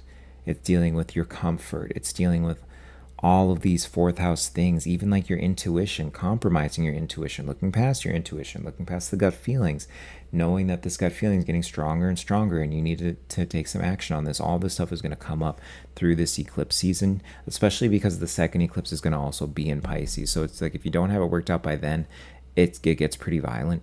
But I do trust Pisces to work that kind of stuff out, because ultimately you're so intuitive that you kind of have to. You can't allow these things to continue to occur. But Pisces, you're in the home stretch here, okay? And then imagine just like this home life that is, you get to step into another world in a way that you never thought possible, even though you're a Pisces and you already do that when you're at home. Because that is the big thing I always say with Pisces, like a Pisces house, it is this place where you go, it's a liminal space. It's like a liminal space. You go there and it's like you're not necessarily in this world, but you're not necessarily out of this world. It's really cool. But that concludes for all of the signs. I hope you liked it. I hope you enjoyed your sign. I hope it resonated and everything. This is building off of what I've been doing for the last like almost 2 months now, just with all of the different signs. So we've got a nice, good story going, which kind of makes sense too with Jupiter and Leo. It's like now we've kind of got a story behind each sign, and that's why I can give these hypotheticals, because there's like these stories I built up in my head that are going on with each sign. It's really fun. But this is the thing I wanted to get at, which were these two dates here. So the sun crosses 15 degrees Leo to 20 degrees. So we already had that crossing of 15 degrees Leo. That is, of course, that the midpoint between the equinox and the solstice, and that's the Lion's Gate that we're talking about, okay? But it's going into the 20 degrees, and then, of course, like 2 arc seconds or arc minutes or whatever, Leo in 5 days, okay? And that's the eclipse. Jupiter crosses the same 2 degrees in 26. And then, so that's going to be like the end of the month, pretty much. Okay, I think it even bleeds into, yeah, it's like actually like the beginning of the second week of September, I believe. But it's in Leo, or it's right there. Okay, yeah, beginning of the second week. Okay, but it's in Leo right now for the first Lion's Gate since 2015. Okay, but you have the gate reopening and the first delivery that comes through. So September 7th, that's where you get these two like reopenings of this gate and reevaluations. And the reason why it's so special with Jupiter, guys, this is why I keep saying Jupiter is an empty cup right now and it's waiting to be filled. This is where you set the intentions. The eclipse is where it really clears out the rest of everything. It's almost giving it like a disinfectant, and then the cup starts to fill, okay? And then you get to kind of like pick and choose your little things here, but you don't get as much of a choice as Jupiter comes through right here, the reopening of the gate and the first delivery. You don't get as much of a choice between those as you do right now and setting those intentions. That's the big part, okay? And so September 7th, 2026, Jupiter at 15 degrees Leo, that's the Lion Gate degree. That's when the gate reopens, okay? That's where you can kind of make those alterations and everything. And then October 3rd, which is going to be roughly a month later, okay? Then Jupiter's going to end up hitting. And then this is when we're pretty soon after that. Okay, yeah, it's 27 degrees there. So, but you get that first delivery of that stuff. And this is why I was talking about in all the different readings, that first delivery, October 3rd, where you really start to see, and it's important because we are going to have that Venus retrograde within a couple of days of that, okay? So it's really important you get that first delivery, you see what can be delivered as there's these instabilities around money, around relationships, around all that Venus retrograde stuff, but it's going to be very much tied in to the Mercury retrograde stuff. So all these mercurial, Venusian things coming together at the same time, needing to be reassessed, reevaluated, okay? It's heavy energy right there, but this is preparing you for that and bringing those things in, and you get a lot more say than you think on these things. It is a very special, beautiful Lion's Gate, okay? Jupiter's retrograde loop runs 27 degrees Leo down to 16 degrees and 59 arc minutes, so essentially 17 degrees Leo, which brackets the eclipse degree 3 times, but stops just short of the gate. So the eclipse point gets 3 passes, the gate degree gets 1. And that's the thing with the gate degree. Eclipse point's going to get all these passes. It's going to be there's a very Jupiterian theme in this, what I keep bringing up. But you do get it within orb. So you're going to come back to this later on, okay, when you hit the full level of that like retrograde. And look at that too, at that 17 degrees, okay? You'd give it a 3-degree orb technically, so you go well within the orb that you would use for that, but Jupiter is going to come all the way back to Leo, okay, to that 15 degrees. 17 degrees is where it's going to station, though. It's going to station right there in between, at that midpoint almost at the midpoint between the eclipse and the gate. And this is what you see happening at the end of the retrograde. So all of this stuff will play in together, and it's going to be so useful for once we go into Jupiter in Virgo next year. Whole nother thing. We won't even get into it, but what is just important to say is that like right now is a key time, and what you see come up is a key time, and it's going to reverberate all the way until like February, okay? All the way until you're at the 1-year mark from these major changes that I'm sure you made in your life this year around that time. All right, and then this is just the calendar. We kind of already went through these dates pretty much, but this is the calendar. You get the 1-year receipt, obviously, next year. Jupiter, after the retrograde here, then you even have it going in to like May, essentially. Like, I'm not stretching it out that far. Technically, you will be stretching it out that far. But I kind of am cutting this off at February because the ball will be rolling, the momentum will be going at that point, and that February time frame is where you can just look back and be like, okay, this is the little correction that we can make. Okay, so it's like we've built up all this stuff. We're kind of in this this space, this little liminal space right now, where we can put out these intentions and then push for the second wave of this year of the things we want to get done, because you've seen this settling as that Saturn, remember the Saturnian vibe I was talking about, as that Saturn went retrograde. Okay, it was kind of this slowing down that we did of all this momentum we had going, and now all of a sudden we're going to be speeding back up, but it's in a much more Jupiterian sense because of the Saturn retrograde. And then there's even some interesting timing with Saturn going direct again, and then the retrograde periods of these other planets too. You'll kind of see this handoff. But right now is the fun Jupiter energy, guys. It's where you get luck, okay? It's where you get the synchronicities and fun and all of that, all the Jupiterian stuff. I mean, I went through the rulerships. I won't burn through them all again. You know, I'm a ninth houser. You know, I can really sit on Jupiter. But no. We get to have a little bit of fun now before Saturn's going to come back into the picture and make us structure it. But the best thing is, and we talked about the actual details with this earlier, is that this is the structuring of that, okay? It's such a structuring of the Jupiterian energy, okay? But yeah, gate on the 7th, so we've already passed it, but it's open all weekend, guys, okay? So make sure you're setting those intentions. Get ready for this eclipse that's coming in, an eclipse like no other, both on the world stage and, you know, and really I just think it's about the shifts we're going to see on the world stage too. The shifts, Spain and Iceland. I don't know if you guys saw Iceland came up too. There was like this anti-Semitic thing, I guess, that was going on between Rabbi Shmuley and this dude that was in Iceland, in Reykjavik, right in the path of the eclipse. So now we've had Spain and Iceland be in the news in these major ways, right up before the eclipse even hits. And the eclipse is going to be passing over these. So these are kind of seeds that have been planted. So it's definitely looking like a dramatic eclipse. I wouldn't say there's the possibility for the disruption, but I'll go ahead and switch here. There's the possibility for the disruption with the upcoming eclipse too, because we still have that background charge in the air of Uranus, Mars, and Gemini, that conjunction, the Mars-Uranus conjunction. I haven't forgotten about that. I still feel that charge. I'm waiting for a discharge on it. I mean, looking back, and this is what we did when we looked into it, looking back at all the Mars-Uranus conjunctions, and it's just odd that something didn't happen. I can't see it hanging on until 2028 when we get the next one. It's like difficult for me to see because it would just, there needs to be some release of this energy. It's like that where all the energy is at right now, where how people are fed up and all that.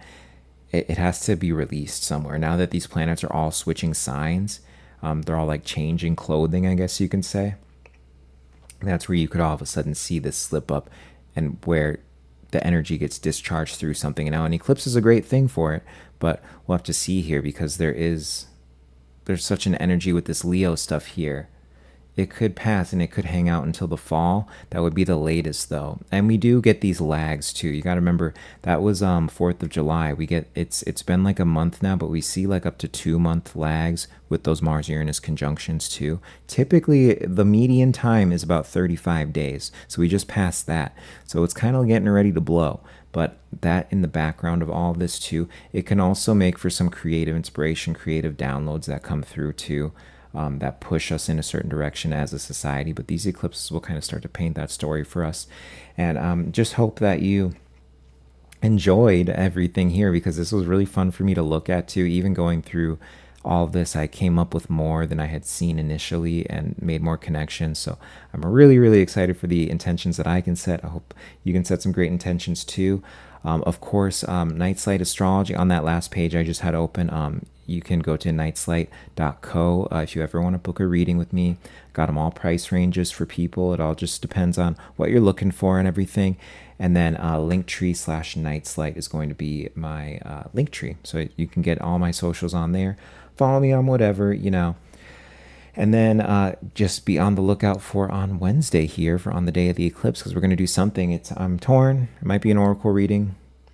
Might do something short and sweet like that, oracle reading. Or I might even just do another thing on the eclipse and see what other fun stuff I can pull out about it. Or we might even just talk about the next eclipse. I don't know. We're going to do something though.